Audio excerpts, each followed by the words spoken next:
Glory Cloud Podcast, episode 100.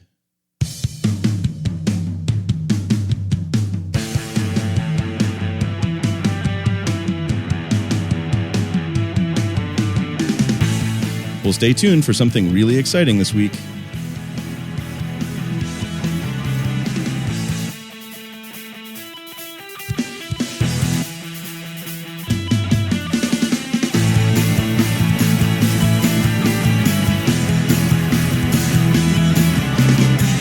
Well, welcome back to another episode of the Glory Cloud Podcast. I'm your host, Chris Cahy, and I'm joined by our co-host, Pastor Todd Bordeaux. Welcome back, Todd. Thanks. Excited to be back. Yes. Okay, so I will very briefly run through our regular housekeeping before I get to our topic this week. Just reminding our listeners that we do have our show notes page over at meredithkline.com/podcast. There you can find all of the resources that we mentioned during the course of an episode. We would sure appreciate it if you would give us a 5-star rating on iTunes and subscribe to the podcast. Both of those things help boost our visibility to others who are looking for good theological content in their podcasts. And finally, if you have the means to pitch in a bit of money to help us cover the monthly cost of hosting the audio files, you can find a donate button at meredithkline.com/podcast on the right-hand side of the page. And any amount that you can donate is very much appreciated. Okay, so with that, we have our epic episode 100 this week, and we have with us Meredith Kline. Now, not Meredith G. Kline, who we've been talking about in all of our episodes, but his son, Meredith M. Kline. And Meredith, in addition to being Meredith G. Kline's son, is 1 week away from retiring from working in the library at Gordon Conwell Theological Seminary. And so, Meredith, we are thrilled to have you with us. Welcome to the Glory Cloud Podcast. Thank you very much for having me and including me in the process of and series of emphasizing and promoting my dad's ideas. I'm always glad to do that. Excellent. Well, we're thrilled that you could be with us, and looking forward to talking to you about your dad and his work, and also about your own work. But Todd, I'll turn it over to you for the first question. Sure, and we do have questions a little bit later about your work, but let's start with your father. Obviously, you're on a podcast with listeners who had a huge. Your dad has had a huge impact on our lives in our understanding. And so besides teaching, which we're obviously going to get into, what are some other strengths that you can tell us about your dad that maybe our listeners would not be aware of? Well, actually, the strength I want to talk about is something that you'd be very familiar with and aware of, but I do want to emphasize it. He was skilled at both mastering the details and figuring out how they fit together in the big picture. And he had what they call a balance of left and right brains. He was, artists and scientists are both working on the same problem, which is how do the parts in the whole relate? What's the one in many problem that Van Til always talked about? And sort of analogy that might help appreciate what my dad did was to compare the work with what particle physicists do. You have some who are great theorists and work with the mathematics and work out systems. And then you have the experimental physicists who deal with the engineering and have to put together the accelerators so they can get the data. And so my dad, the systematic theology part of it was like the theorist, and then the exegetical part was like the details, getting the data. And I think the real strength of my dad was the exegesis in two ways. One, he was a good linguist, and then he was an artist. Cyrus Gordon, when I studied with him for the 1 year in 1972, said at that point, my dad was the best linguist he had ever had as a student. And that covered about 30 years. So that's a whole generation of scholars that he had prepared. there were some very good ones after my dad, but that was his opinion of my dad. My dad had gone to Boston Latin school, so he had Greek as well as 6 years of Latin there. He was always good at languages. His sister-in-law, Joan, who became a Wycliffe Bible translator, always envied my dad's ability in Spanish class to assimilate the language so quickly. So she was envious of him. He knew lots of ancient Near Eastern languages, and when he was in grad school with Cyrus Gordon working on his doctorate, he really had to be on his toes linguistically because he had one class where the teacher was Cyrus Gordon, and he's supposedly was able to tell what a biblical text was by telling what the vowels were that the Masoretes had put in, let alone the original consonants. And the one other student in the class was Nahum Sarna, who was a well-known biblical scholar later on, and he had memorized Gesenius's Hebrew grammar. So dealing with those two in the same class, my dad, had to really know his linguistics well. So when he was studying with Cyrus Gordon, Gordon wrote the original Ugaritic grammar, and in there he cited contributions that his students had made in class. So my dad had pointed out that the preposition le, to in Hebrew could also mean from, and so Gordon cited that.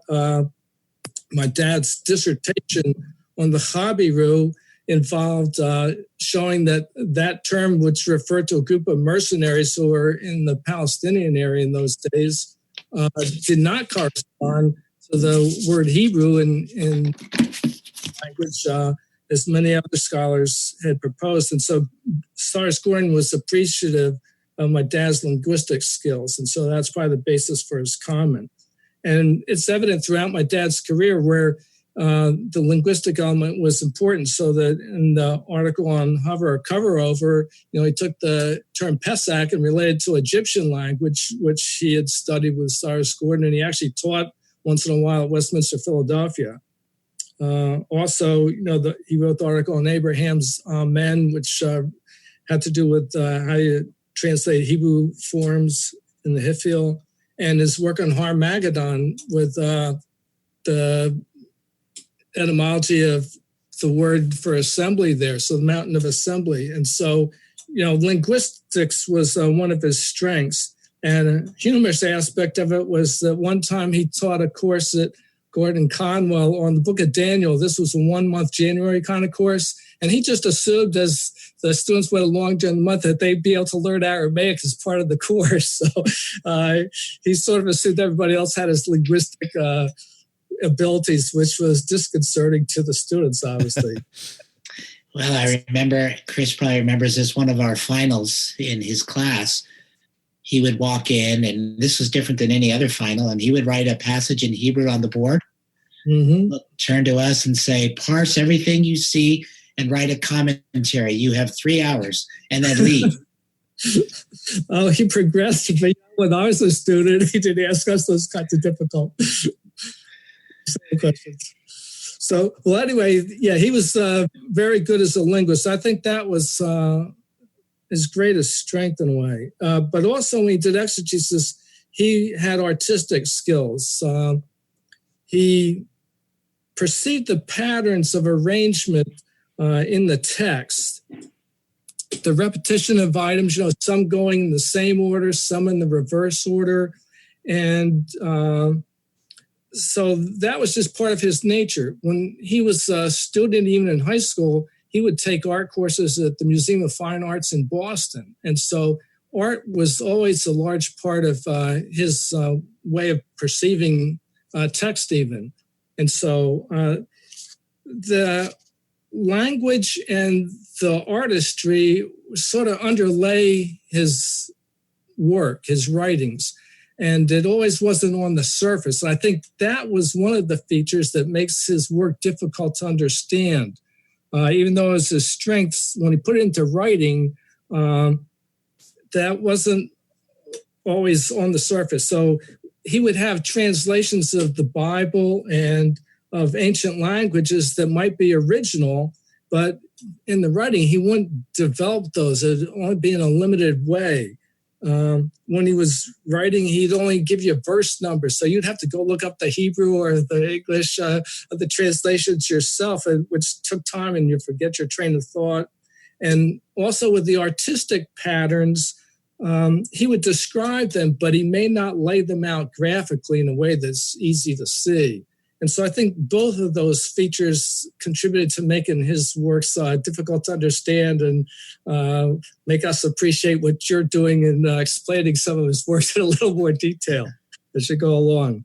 So here there are the two strengths. One was the exegesis, that's working with the details in terms of him being a good linguist and an artist. And then the second aspect is the big picture, that he was a systems thinker. He had a good sense of proportion and of what was important or prominent in dealing with other ideas, so that he could do both biblical theology and systematic theology. So I'd rather think of him as a covenant theologian.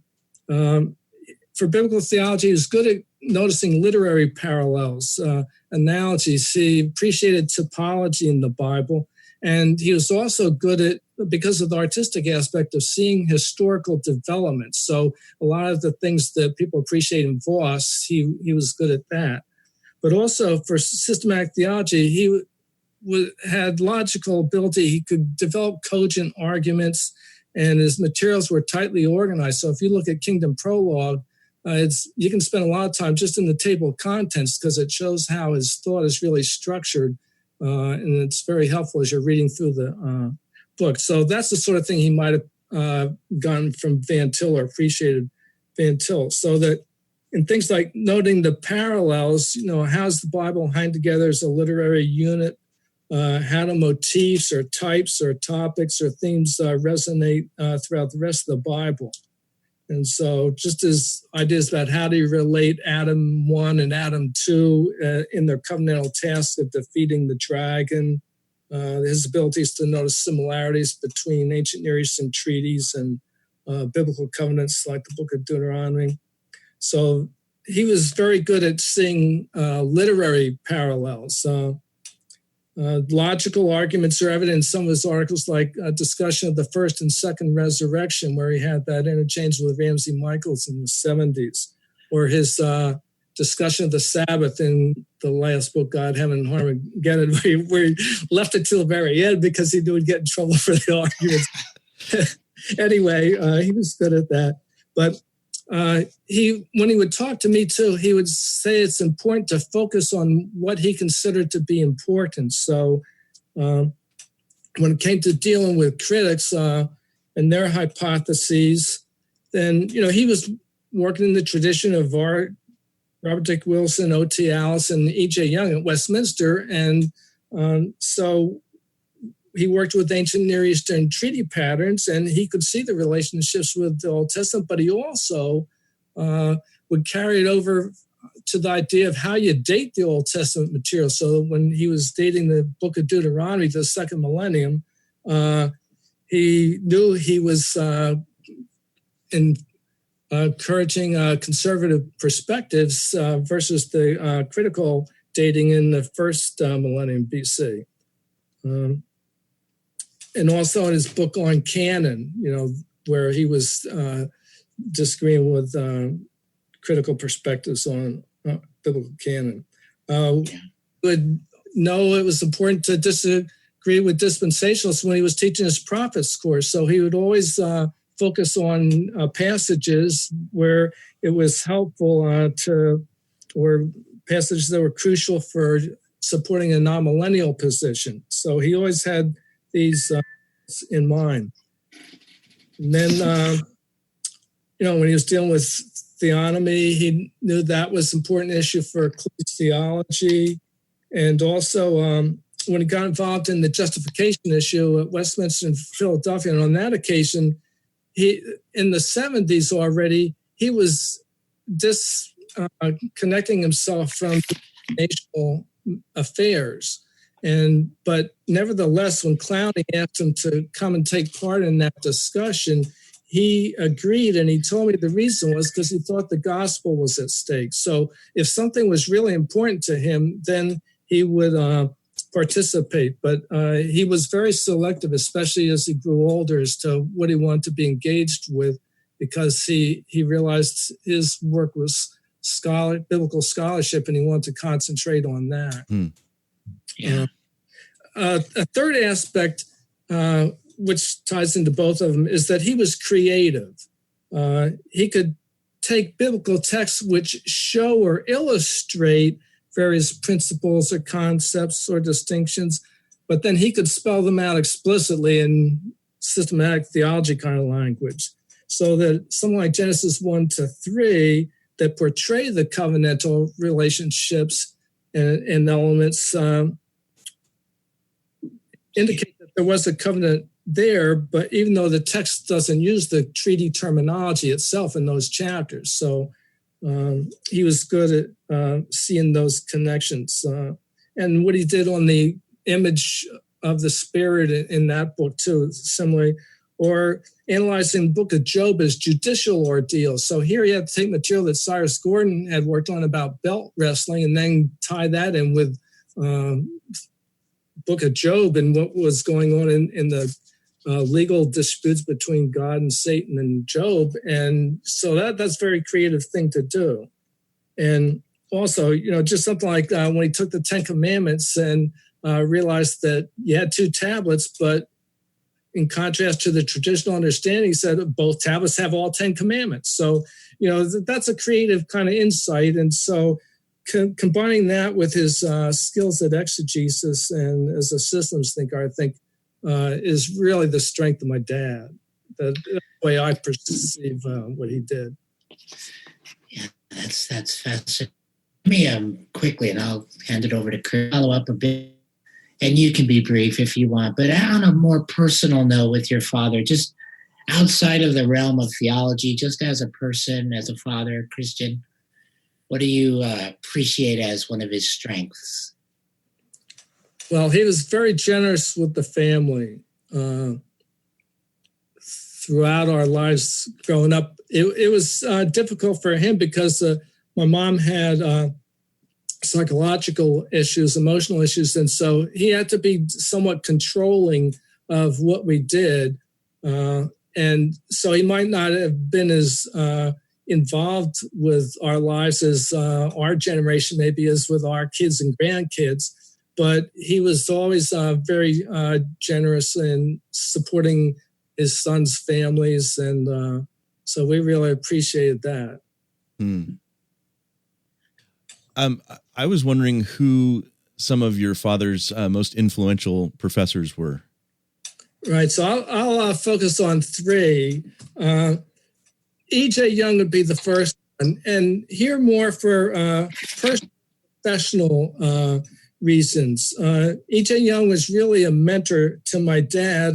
They had music in common. E.J. Young played cello. My dad played violin, so maybe that was a contributing factor in there. But even when my dad was a student at Westminster in Philadelphia, Joe Young would help him get preaching assignments. So my dad had preached in college, and so he was comfortable doing that. And, eventually that ended up into, even while my dad was a student, he was preaching weekly at a congregation before he graduated from seminary. So E.J. Young was a good friend promoting him that way.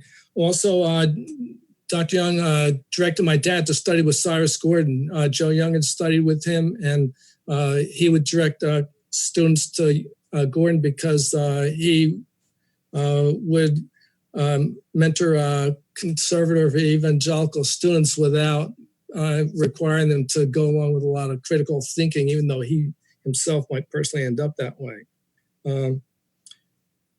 Young also supported, obviously, my dad to be a member of the faculty at Westminster in Philadelphia.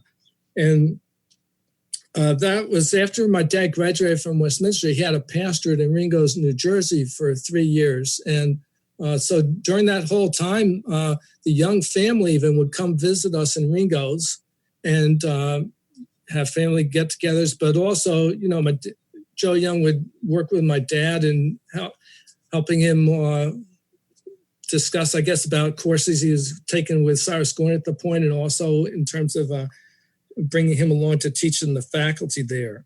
And in addition, Young's helped my dad buy property right next door to them, so we could build a house and live there. So we were neighbors, and so we had good family relationships all along. So my dad really appreciated what Joe Young did in his career. Academically, I think Van Til was probably the most significant influence while I was at Westminster, Philadelphia, largely in part of Van Til being a systems thinker. Van Til's kind of work with Barth, he could point out the core issues that would distinguish a Barthian position from a Reformed position. But it was in terms of understanding the whole system of theology that Barth had set up in contrast with Reformed theology. And so that antithetic way of understanding positions, my dad picked up from Van Til, and that characterizes his approaches rather than seeing theological differences, variations on a spectrum of ideas. So I think that's Van Til's influence there on my dad. And my dad was always talking to me about Van Til. When I went off to college, he gave me Defense of the Faith. And, so he really appreciated Van Til's perspective. And then the third influential professor was, of course, Cyrus Gordon. And Cyrus Gordon followed the facts where they led. And so that's characteristic of my dad. Even when the consensus went against where they thought the facts led. So Cyrus Gordon, he analyzed linear Semitic language, but hardly anyone agrees with that. But he still had good arguments for it. And so my dad was like that when he did Images of the Spirit or the days of Genesis 1 is heavenly. So my dad, would have these ideas and he thought they were right and he'd just pursue them. So Cyrus Gordon obviously was a good linguist, so my dad learned a lot from him. Gordon was also very good at understanding ancient Near Eastern culture and relating it to the Bible. The 1 year I had classes with Gordon, that's what impressed me, was that he understood how the world works. It wasn't just dealing with text, which he was a genius at, but he also understood how people relate and how that is relevant to what's in biblical text too. So they're the three main professors I would associate with influence on my dad. So it sounds like he had a very personal relationship with E.J. Young. Oh, yes. But so did that make it difficult when Young was it over the framework issue that Young was critical of him? Yeah, it was the views on Genesis 1. That might be related to another question of why did my dad leave Philadelphia? So I could talk about that. I won't ask you to steal your own thunder there, but I also wanted to follow up on how much familiarity he had with Gerhardus Voss. My dad? Yeah. Well, it would have been through reading his books and articles while I was at Westminster. I think the greatest influence from my dad to Voss was Ned Stonehouse, the New Testament professor at Westminster, because my dad did a THM with Stonehouse on the book of Revelation. And so it was that kind of interaction that he indicated to me was the largest Voss influence on his life when he was a student. So Stonehouse who got him really into Voss, even though he knew Van Til liked Voss. But I think the exegetical aspect was through Stonehouse. So was that relationship involved in his choice of biblical theology as a career path, or? I'm not sure how that worked. I think it probably came out just my dad's inclinations of, his artistic aspects. So seeing the parts of the whole, seeing how literary developments take place. So when Voss is talking about the kernel unfolding, later on as it develops in the Bible, I think my dad's artistic aspects naturally lent him to appreciate what Voss had done. And then that Voss had tied it together with Reformed systematics. I mean, that's what solidified for my dad at Westminster, because he had not really been Reformed much before he went to Westminster. In fact, I wasn't including this in the things I was going to talk about later on, but he actually was registered at Dallas Theological Seminary. Really? And then, like a couple of months before he graduated from Gordon College, he changed his mind and decided he would not go to Dallas, and he would go to Westminster instead. Wow. Burton Goddard, who was on the staff at Gordon College at that point, was the one who directed my dad to Westminster Seminary. How different would history have been? No. All right, Todd, I'll turn it over to you. All right. Meredith, let's talk about when you were growing up, your dad's involvement in the local church there. What do you remember as a child and teenager? Was your dad involved in any way? Was he too busy with his other teaching to be involved locally? And did that change over the years? I was going to refer to that later on when I talked about my dad's church involvement in general. But it's interesting that you ask it that way about my awareness in our local church. We attended the LPC Church in Glenside, Pennsylvania, across from the Westminster campus. And I know other faculty like Van Til and Clowney and Joe Young would preach there on occasion, but I can't remember my dad preaching there, though I know going through his list of places where he preached, there were occasions, maybe more when he was a student at Westminster, where he preached at the Glenside Church. But growing up, I don't even remember that he would teach Sunday school there. So the local congregation, I think we just attended as a family, and I don't think he had too much official participation there in those days at our local church. We at nights we would sometimes go with Clowneys and Knutsons to the Hatboro OPC church when that was just starting out and like meeting in the basement of a bank. But even then, I think it was just attending. My dad never preached there that I remember. But he did. I know later on he taught Sunday school. Oh, yeah. Right. Yeah. When he was up here in Massachusetts, he did that. Right. Yeah. I would mention that later on, maybe. Okay.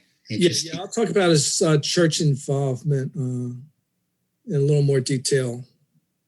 Well, let me skip over there and ask about his influence on you and your brothers, and sort of maybe some of the differences between how you three were influenced. You mentioned earlier in our private conversation that it took them a while to realize what your father did. Right. Tell us about that. Surprised, yeah, and talking to them about what I might say here in the podcast, I found out that both of my brothers, so there's three of us. I'm the oldest one. Then there's Sterling, who's in the middle, and Calvin is the youngest one. And so both Sterling and Calvin told me that they were not aware really of what my dad was doing theologically. They hadn't read his books.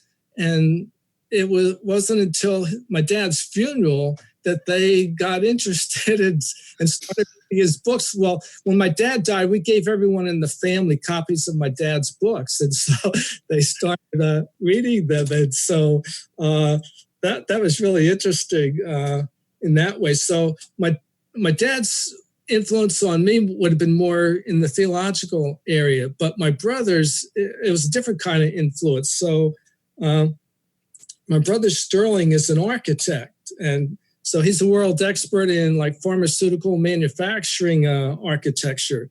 And what he inherited from my dad to be able to do that well is, again, being able to combine work with the details, but then understanding how they fit into the whole. So strategic planning is what he's excellent at, and that was something he inherited from my dad.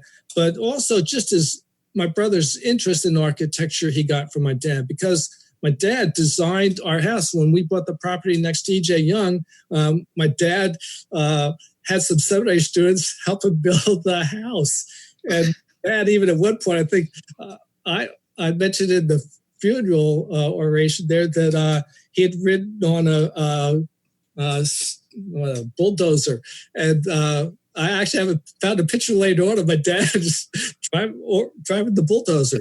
So he was always interested in architecture. Even in the old days at Westminster, Philadelphia, they had faculty meetings on Saturday, and the whole faculty met as a group, organize or run the school. And so that was sort of boring for my dad. And so he'd be drawing sketches of the other faculty members, but also doing out house plans. And so my dad was also involved with the construction of the libraries at Westminster, Philadelphia, and Gordon Conwell up here. So my dad was always interested in architecture. And so at home, he would talk to us about liking Frank Lloyd Wright's designs where he had corner windows. And so my brother picked up on that. And so from the time he was in 8th grade, he wanted to be an architect.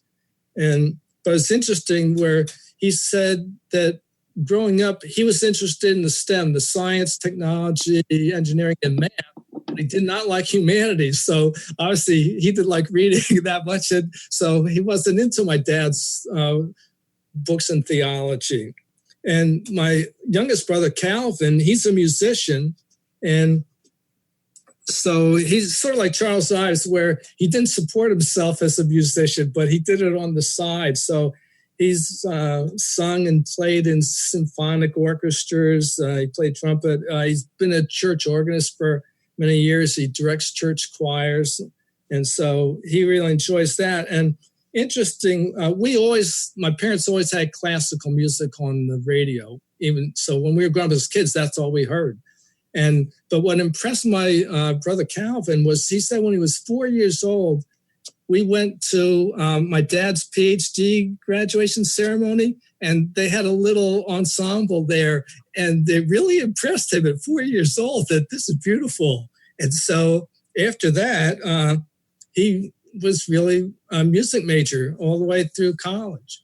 And it's interesting, but he also inherited my dad's ability to see holes. And so he was telling me recently that when he goes to conduct a piece, he plays through it once, and then he's got it in his head. He doesn't need the score to conduct the choir or whatever. So he's got that ability. I can't even read music. So, we inherited different gifts, but, my dad was a violin player. So that's how he influenced Calvin. But like I said, Calvin hardly read any book up until my dad's funeral. And since then, he just devours books. And actually, he's turned into a lay preacher. And so he'll preach, filling in when they have interim situations in the church where he's choir director.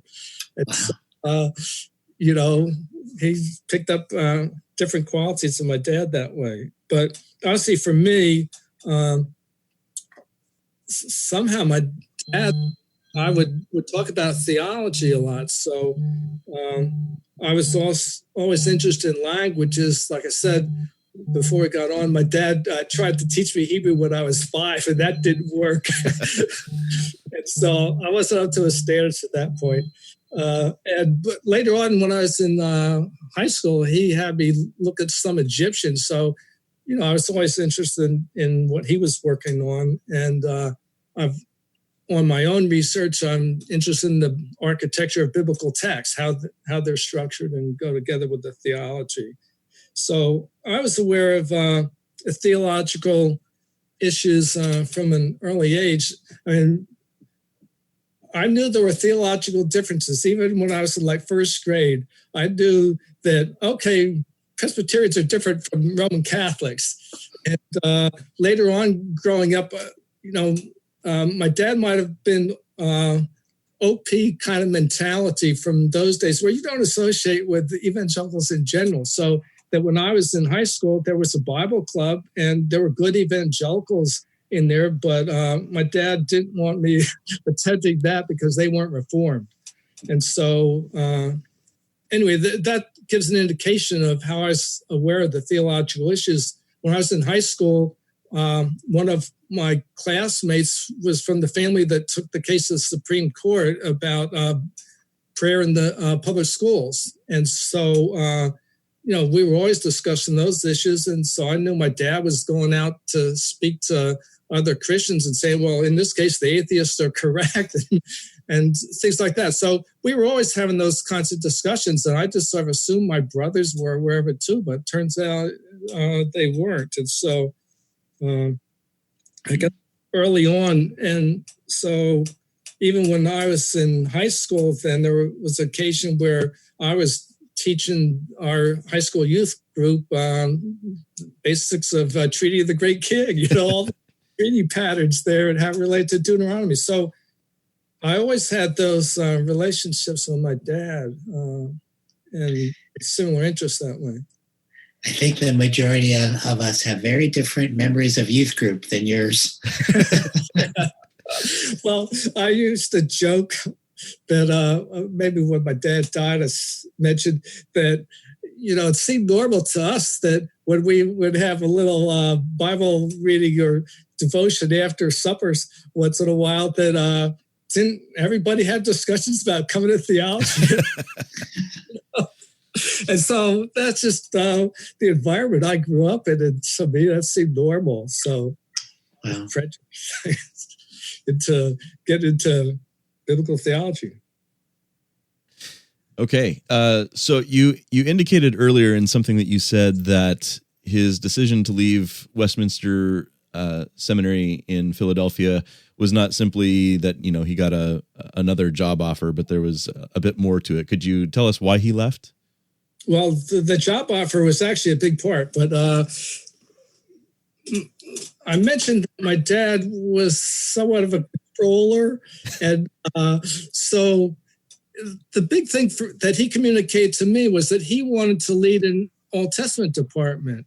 And so this was in the mid-'60s, and he thought, E.J. Young was going to live for a good deal longer. And so it got to the point where he was a little unhappy with E.J. Young's allocation of course responsibilities. So he wanted to teach some of the other courses. And so that was maybe the main difference that he communicated to me, the difference with E.J. Young. And things like the differences over Genesis 1 or framework views to my dad, that was sort of minor.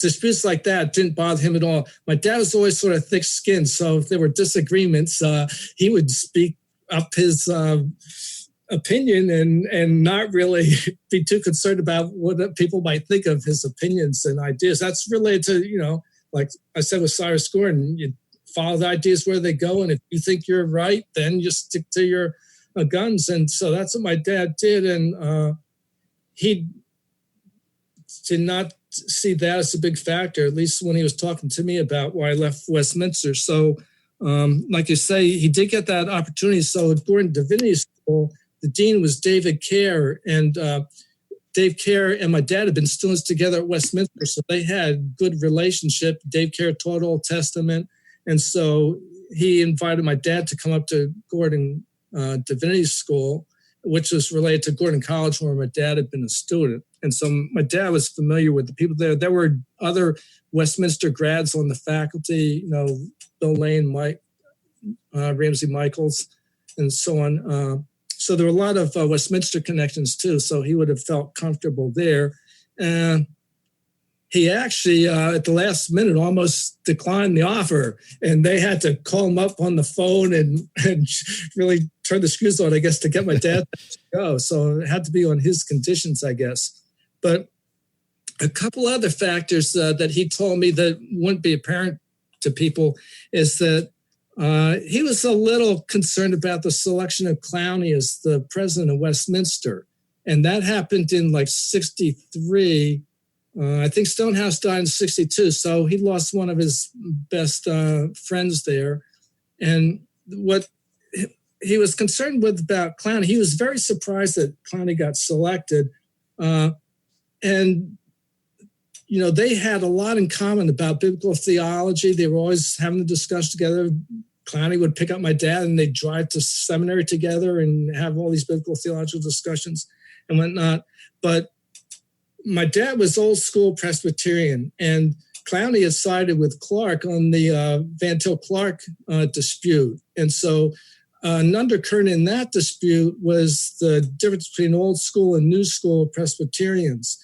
And so Clowney had studied with Clark at Wheaton, I think. And so, you know, there was that aspect to it. And so my dad was really surprised that someone who was not a Van Tilian, or at least had not sided with Van Til on that issue, when my dad considered Van Til's approach the foundation of the curriculum at Westminster, that surprised him. So he did mention that as a factor when he left.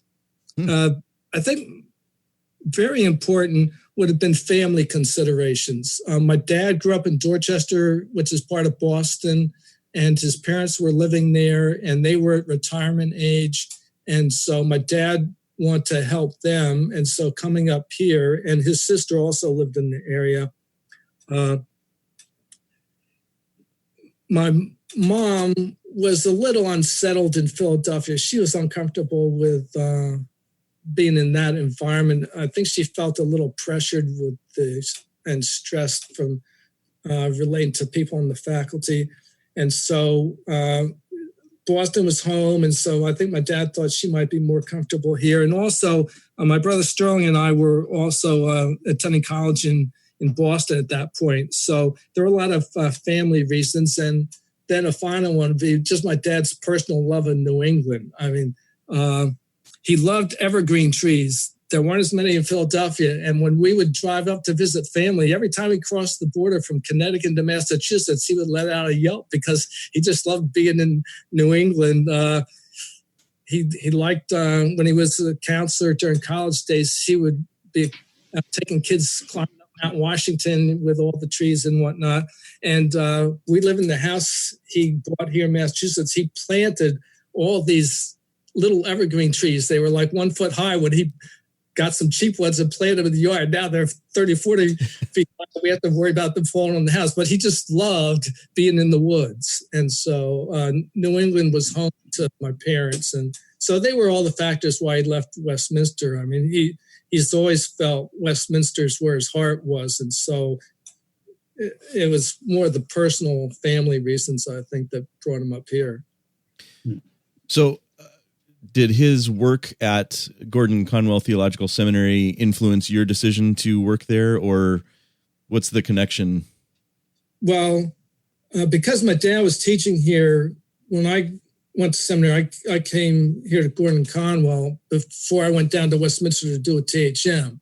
And so it was just the family connection that brought me here. And then when I went to study with Cyrus Gordon at Brandeis, it was another side of Boston. Then Dad got me teaching here at Gordon Conwell with the Hebrew. So during the 70s, I taught Hebrew and some other courses at Gordon Conwell. And so after Westminster, California, we moved back here, and I eventually got to the library at Gordon Conwell and worked there for 25 years. Okay. You brought up something a bit earlier, Meredith, about framework. And Chris and I have talked before on the podcast that when I attended Westminster in the early 90s, When your dad taught framework in class, I would say the majority didn't believe it or buy it, but it wasn't very controversial. No one brought up any concerns about confessional or orthodoxy. It just was very calm and under the radar. Then it seemed about 10 years later, now it's a big issue. And it was always odd to me that when I was in class, it just wasn't controversial. No one suspected anything negative about your father. And then we started hearing things later. And then that, and of course, Sabbatarian view. So the question is, and you don't have to answer it if you're not comfortable, later in his life, when he started hearing these criticisms, did it bother him or did he wave it off as silly? How did that affect him towards the end of his life? Well, as I said earlier, he was thick-skinned, so he was convinced that he was right. And, when that was the case, he knew people had differing perspectives on things. And so, like I tell my friends, I cannot figure out why people think the way they do, And so that's just the reality. And so it wasn't so much that people would disagree with his ideas. The sort of thing that bothered him, maybe bothered me and my brothers more, was how the Presbyterian members tried to get after him even when he was really sick. And so when he calls at night when he had the cancer and could hardly move around, when they were trying to ferret out what his ideas were on Genesis or on the Sabbath, and this was before God, Heaven, and Armageddon had actually been published, where he finally presented his arguments in print. That sort of thing was bothersome to the family, but just in terms of the ideas and people differing with him, he was used to that all along. So, in the 70s, he would have disagreements with Ramsey and Michaels on, amillennials versus premillennial, and they would go or Ramsey would invite my dad into his classes to discuss it, and so they could do it in a friendly way. And so in those days, maybe it's because Ramsey wasn't in the OP, and so disagreements wouldn't be so strong. They could get along agreeably. But my dad always had differences of opinion with people, and at Gordon Conwell might have gotten him in difficulty because of his disagreements with administrators. He wanted the seminary to be thoroughly reformed, and that wasn't the direction things might be going in. And so people like Bob Dvorak, who had Westminster connections and had been a library director at Gordon Conwell one time, told him, in fact, it means my dad had taken like the brunt of whatever ire the administrators had for his promoting Reformed theology. But anyway, that didn't bother my dad. He once told me that, his personality was different, so that you'd get in those faculty meetings at Gordon Conwell, and there'd be my dad and then his friend Elmer Smick, who were teaching Old Testament together. And Smick had also started with Cyrus Gordon. And here you'd have these contentious discussions in the faculty meeting, and it wouldn't bother my dad at all, but Elmer would get a stomachache from it. And so that just indicates, my dad could, present his point of view, and if people agreed with him violently, it didn't upset him in terms of his physical constitution anyway. That's interesting. Well, that's good that he had that armor, because... Yeah, right. So your question was about later on, it seems a bit more contentious, with the republication issue might have been even after my dad died, where that was more prominent in the discussions. But I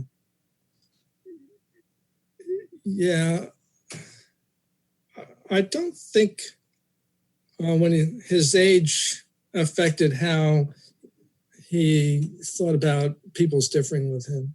Right. Thank you. So, Meredith, can you tell us about your own academic work?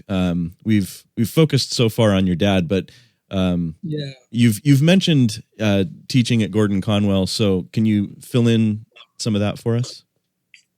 Oh, well, while I was at Gordon Conwell, I worked in the library, and I'm an accidental librarian. People have written books about that. So what happened was the head librarian retired, and we couldn't find a replacement. And so I was the one with the most white hair of the staff, so I got chosen to supervise the staff. So that's sort of how I got being library director there for a while. But starting around 1999, 2000, I actually started teaching Akkadian and Ugaritic there in alternate years. And so that's what I did the last 25 years at Gordon Conwell. But my main interest was always working with the biblical text. So that, when I taught at Westminster, California, or even in the 70s at Gordon Conwell, I was interested in how biblical texts are organized, what their architecture is, and then eventually focused on Ecclesiastes because when I was at Brandeis, I started out with Cyrus Gordon, but he left after my first year because of financial considerations at the university. And so I ended up doing a thesis on the literary structure of Babylonian boundary stones, but I lost my advisor and then had to transfer to another department. I did a thesis on Ecclesiastes and then lost that advisor. And so then I ended up working with Pierre Berthoud in France. And so at Brandeis, I had done a thesis on the structure of Ecclesiastes. And then to get the doctorate with Pierre, then they wanted me to work on the interpretation of the book. So I basically have two theses on Ecclesiastes. And now that I'm retiring, I'm going to try to get those into a couple of books. So I've got plenty of work to do in retirement. Oh, excellent. I'm really looking forward to those. Yeah, so I don't know whether you want me to talk about the two dissertations or these. Yeah. If you could tell us what's maybe most interesting to you. I'm working on the configuration or the organization of Ecclesiastes and then the interpretation. So they're two separate concepts and books, really. And I could develop those a little, give you some idea of. Sure, that would be great. If that's of interest. So the first aspect is the configuration, the organization of Ecclesiastes. And there, what I want to point out is that there's an artistic structure and a conceptual structure, and they're separate. They're integrated, but they're different shapes in the book. So you have this artistic structure. And again, this is the sort of thing my dad did that underlay all his textual analysis, was you determine the structure of Ecclesiastes, and there's no consensus on what it is. And so it's a fun thing to deal with and see how other people have tried to, what methods they use to try to determine the shape. But the method I use is determine what are the patterns that come out of the location of vocabulary or words and the location of topics. So it's where things are positioned that determine the artistic structure. So, all the symmetrical patterns, like things repeat in the same order. So that's a translation symmetry. You get a reflection symmetry where they're reversed. I don't use the word chiasm because it's imprecise. And then you have rotation symmetries where it's a reflection, but you have a single element in the middle that they rotate around. And so there's a lot of symmetrical patterns like that. And they can even overlap within one section of the text. And so that sort of strengthens the unity of it. But when I analyze the book of Ecclesiastes, there's at least 7 levels hierarchically arranged of symmetry patterns in the book. So it's very sophisticated. And most people just don't expect that in a biblical book. And so when I analyze it, I divide the book of Ecclesiastes into 3 parts. So I show how that develops out of these patterns. And then each of the thirds has 4 divisions, I call them, in an introductory plus 3 concentric divisions. And then each division has 7 or 10 sections. So it indicates the completion of that unit. And then interestingly, the way I analyze the book, there's 22 sections in the book. And it turns out, the name of the Lord Yahweh doesn't show up in the book of Ecclesiastes. But if you do a numerical sum of the consonants, Yod, Hey, Wow, Hey, and Wow, it comes out to 26. So that's always the number that they would associate in those days with the name Yahweh. So indirectly, you have a reference to Yahweh there. That's just interesting tidbit. But overall, the book has a concentric pattern. So there is a central verse in the English chapter 5, verse 4. And so this is the prominent verse in the book. Most people skip right over it. It's not significant, but it's what's emphasized by the literary structure of the book. So the literary patterns can tell you what's emphasized in the text. And so that later on contributes to the interpretation of passages, or can help you know what's prominent, what's emphasized in the text. So that's the advantage of the patterns. Now, once you get the patterns correctly analyzed, then it helps you judge what are the relationships of the topics that influence the interpretation of the book. So that the main topics in Ecclesiastes have to do with the vanity theme, the joy theme, and the fear of God topic. So what's the relationship between those 3? And scholars will take one of those 3 and determine their interpretation of the book depending which of the 3 they want to emphasize. And so what the artistic structure helps you do is, what does the biblical text itself emphasize? Which one of those 3? And when I do that, then the fear of God does turn out to be the prominent element in the book as far as concerned, and the vanity and joy concepts or topics are subordinate. So that's a way then seeing the structure is not just a pretty organization, but it does have implications for how we're going to understand the message of the book. And so then I've got this artistic structure, but then the conceptual structure is integrated with that, but it's different in shape. And so it turns out that the main themes of the book are work or power and wisdom. And so if you get the first third of the book, there's 6 sections in one way of looking at it, and they alternate these themes of power and wisdom, power, and wisdom. And then it jumps a scale, and the second third of the book deals with the power or work aspect, and then the last third deals with the wisdom theology. And so here you get this alternating pattern, which is a sequential kind of pattern, which is different from the concentric artistic pattern, but they're integrated because you can see how each of the sections in the concentric pattern influences how the themes are arranged in an alternate pattern. So that's what I try to do in the one book. And then also artistically, you have the words of Kohelet in the bulk of the book, but then there's the framer that people have pointed out. Kohelet's talked about in the third person. So here the book has this framework, and you have to ask how they fit together in the structure. And that gives you interesting insight on who the authors are.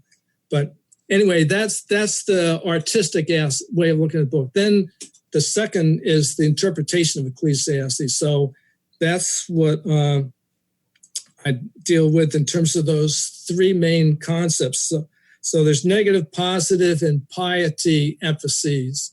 And traditionally, the negative would emphasize the vanity theme as dominant. And so that's usually associated with more liberal approaches where God's deistic, uninvolved pretty much with human life, and there's no ultimate afterlife or justice. And so most evangelicals aren't happy with that approach to interpreting the book. And so then you get people who emphasize the positive aspect, who put more emphasis on rejoicing in life. So that's supposedly Kohelet's conclusion. He's arguing so that people will get some joy out of life, and that even though life is difficult.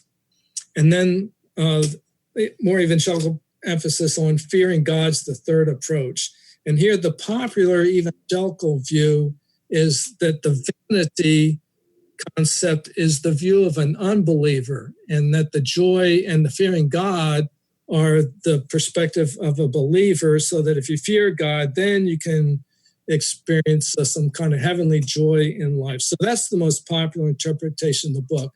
But I want to take a realistic point of view, which differs in that even the difficulties, the vanity of life, are the perspective of a believer, not an unbeliever.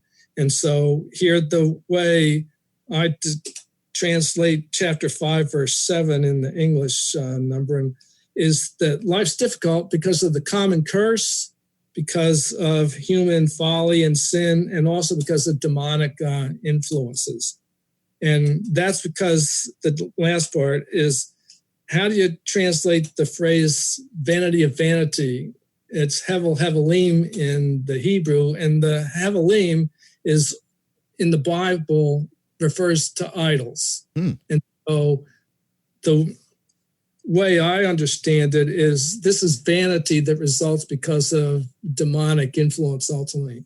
So to pick up the alliteration of the Hebrew, hevel hevelim, I translated it as wicked wacky, because life is wacky, not the way it's supposed to be, because of demonic kind of influence that caused people to sin through Satan.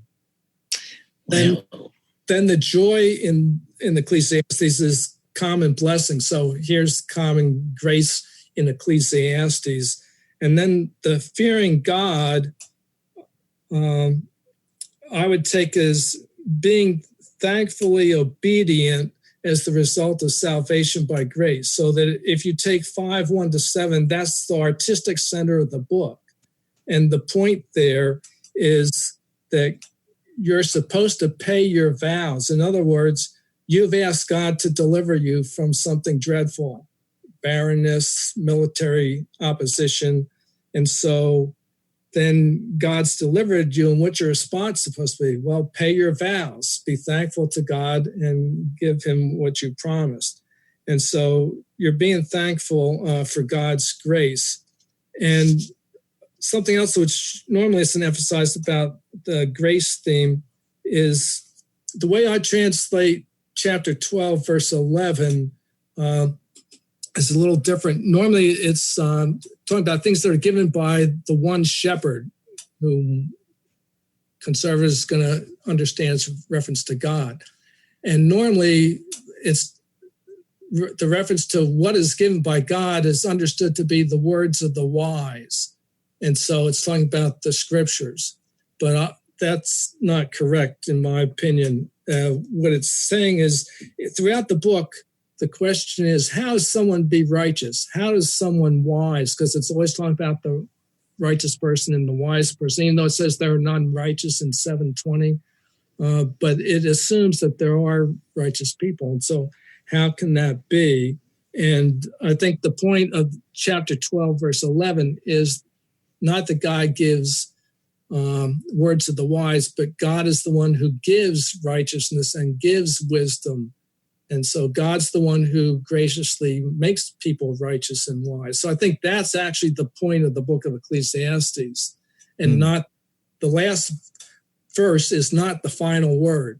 The last verse says, fear God and keep his commandments, because there's going to be a judgment. Well, that's not very encouraging if you're depending on your obedience to solve your problem at the judgment day. And so that's why if you look at the artistic structure of 12:9-14, then that 12:11 is actually the emphasized point of the conclusion of the book, which is that God provides us with righteous witness and wisdom. And so that's my take on Ecclesiastes interpretation, which is a little different from the way it's actually done.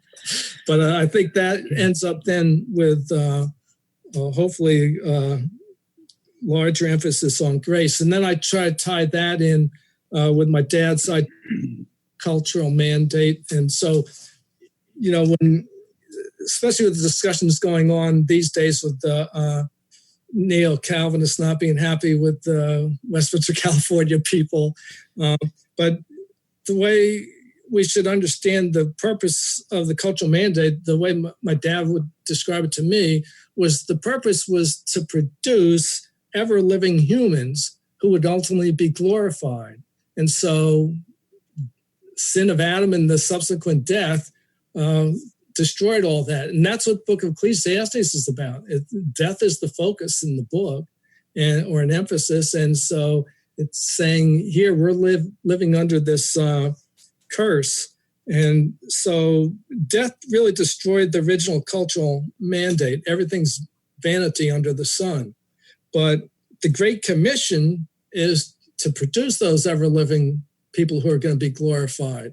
And so that's why from my dad's perspective, all the cultural accoutrements that we have, as Marshall McLuhan would said, they're just additions to our physical bodies in a sense. They're just the environment that we create for ourselves. But the culture's not creating heaven. And so it's what the Spirit does in ultimately glorifying believers. That's the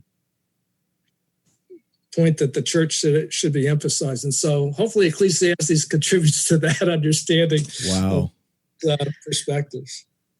I think it's safe to say that you have provoked a lot of interest in your work, and yes, we're looking forward to it. I meant to ask you, I preached through Ecclesiastes years ago, and your work was very influential. Also, Chun Leong Xiao's work from Princeton. I was going to ask you if you know him. I haven't personally. My son Jonathan actually had a class with him at Harvard one time. He came up as visiting professor. So Jonathan got to know him a little, but I've never met him. But I consider his work the best commentary to look at if you want to understand what are all the other textual materials that you have to consult, and also have an awareness of the history of interpretation and what are the exegetical decisions you'd want to make, even if you disagree. I disagree with him on how he structures the whole book, but for scholarship, I'd pretty much turn there first if you want to get a commentary. But yes, in addition to those projects, I want to work on my dad's materials. And so I have a lot of them sitting around the house, like his sermons and some of his correspondence. So, in relationship to what you are doing, I'd like to organize those and eventually get them in some kind of archival shape, figure out where they can be deposited so they'd be protected. Well, that's really exciting. Yeah, so I've got plenty to do in retirement.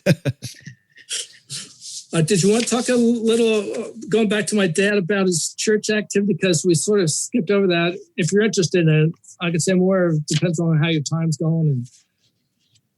Absolutely. Yeah, we'd love to hear about that.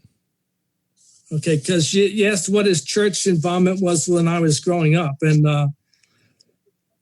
at the Glenside Church, it wasn't much. But my dad actually grew up in a congregational church here in Dorchester, Massachusetts. And fortunately, the pastor was an evangelical, Dr. King. And so I think without my dad having mentioned it, that was a large influence on his development as a Christian. And when my dad was in high school, he already had the nickname Rev. So people perceived that he might be a minister someday. And even while he was in college, but also while he was at Westminster, when he would come back to visit his parents when he was a student, maybe even when he was teaching, he would be invited to teach it or preach in the evenings there at his home church that he grew up in. So like I said, he actually did a lot of preaching already when he was in college, because I've been working through the sermons, and we sort of joked when he died that we said, well, he has 3 sermons and he keeps track of where he preaches them. Turns out he hand wrote everything, even his books. He never learned to type. And my son Jonathan had to put his later books on the computer. So my dad hand wrote out all his sermons. And so it's sort of interesting to look at them. But anyway, he was recording what he preached and where often. And so even while he was in college, he was preaching at a chapel almost every Sunday when he was a senior in college. And then when he got to Westminster, he was, E.J. Young, as I said, had got him opportunities to preach different places, and he taught at a couple churches as sort of an intern preacher for a sequence of Sundays. He was the first who was ordained in the OPC New Jersey Presbytery, I was told. And after he graduated from Westminster from September 47 to August 50, when he started teaching at Westminster, he was the pastor of the church in Ringgoes, New Jersey. So he preached several times, usually twice on Sunday, and sometimes a third time at the local jail. So he had a lot of preaching that he did those days. While he was teaching at Westminster, they usually like the professors to go out and do public relations preaching, I guess you'd call it. But he would often go to New Jersey and Philadelphia area churches, OP churches, and preach. And once in a while, he would do the Christian Reformed churches in Upper New Jersey, because my mom might be she was in the mental hospital up there for a while. And so he would visit Ed Palmer and preach at his church and some other Christian Reformed churches up in the area. Denominationally, he was a member in the OP. He served on various committees. He would write minority reports. So he was disagreeing with people based on his ideas. And so he, I guess, didn't think the OPC was consistently old school. So he would take those kinds of positions. But after we moved to Boston here in 1965, he really was not involved in the denomination anymore. He wasn't involved in New Jersey Presbytery. He stayed in New Jersey Presbytery. They kept trying to push him out, but he knew if he tried to transfer to the New England Presbytery, he'd get in trouble with somebody up here. So anyway, he always retained his membership in the New Jersey Presbytery. They couldn't get him to leave. And even though some want to bring charges against him because of his views on Sabbath or whatever. But in terms of the preaching, I think he did it partly because of seminary responsibilities and also finances. He wasn't paid terrifically, and so I think that helped. But he did not consider preaching his gift. His gift was being in the classroom. And so he actually stopped preaching in 1968. He never preached after that. His sermons are interesting. I've looked at an early one from 1946. So this is while he was a seminary student at Westminster. He did a sermon on Zechariah 3, and it'd be somewhat traditional where he would talk about the priestly functions. He went through the 10 Commandments and presented the gospel. But you contrast that with Glory in Our Midst in 2001, where he discusses the same passage. And then you've got a lot of biblical theology and talking about the image of God and covenant theology language. So you can see the development in his thought and in his biblical theology over time. But his sermons did end up to be scholarly lectures on Job at the end. And so I think they were a little less evangelistic than his early sermons. Another interesting thing he did was he loved Dear Wanderer Bible Conference. That was the Bible conference of the New England Presbytery of the Orthodox Presbyterian Church. And he was involved with that for over 40 years. First time was in 1957. He was the speaker. Next year, he was the waterfront director. And then he taught like staff classes and things like that over the years. And so he had fun with that. And then he attended the first Presbyterian church up here, OPC, and we were in Hamilton and then Ipswich, Massachusetts. And he did teach Sunday school here. And so he would do like he did in the classroom. I don't know what he was like when you had him, but he would be writing all over the whiteboard, and it'd be so legible at the beginning, and afterwards it ended up a Jackson Pollock painting up there. So, people would take pictures of him up here of the blackboard. I'm so sorry for any student who walked in late. Because you would not know what you were looking at. I have no idea what the discussion had been about. Yeah. Right. I think that covers most of the questions we had talked about. If you have others, we could have some fun. Oh, we really appreciate your time. It was wonderful to hear about your dad and you and what you're doing right now. We're very excited about your work. Yeah, I really can't wait for those books to come out.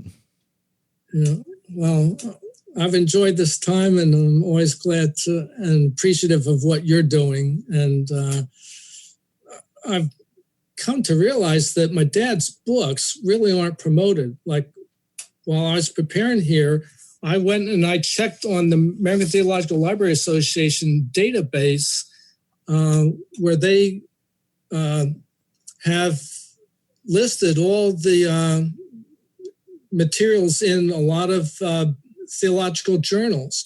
And I can find no reviews for God, Heaven, and Harmageddon, except for the one in K-Rooks. And then Glory in Our Midst, there's no reviews of that, and maybe even Kingdom Prologue. I don't know if the Westminster Theological Journal even reviewed those books. So I think there's a lack of awareness of my dad's materials. And I know Mark Boda, I think he's a Westminster grad. He did a commentary on Zechariah, which is supposed to be really thorough and scholarly. And I think my dad's Glory in Our Midst is indirectly mentioned in there. It's not included even in the bibliography. So it's hard for me to understand, those of us who have been associated with Westminster, California, and even Philadelphia are familiar with my dad's books. And, we get a statement from Whiff and Stock as to how many sell. And so some of them are selling, but I'm suspecting that outside of the Westminsters, people aren't even aware of the books. Some of his books are not even in places like Calvin Theological Seminary libraries. Wow. So, I probably got to do some work on trying to support what you are doing here in trying to promote some of my dad's ideas.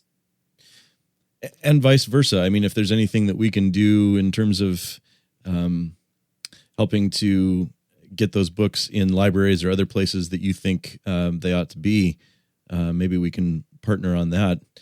That's good. But we're definitely trying to promote what he's written. And so far it's been his books. We've worked chronologically through the books that he's written, and Todd and I just finished a few weeks ago Kingdom Prologue. Oh, okay. So we will be on to Glory in Our Midst next. Oh, fun. Yeah, that's great. So listen to your podcast. We would love to have you as a listener, and if you ever want to join us again, we would be thrilled to have you back on. Okay, thanks. Yeah, I really appreciate the opportunity, and it's fun getting to know you. You too, Meredith. It was great to have you. Yeah, thanks, Todd.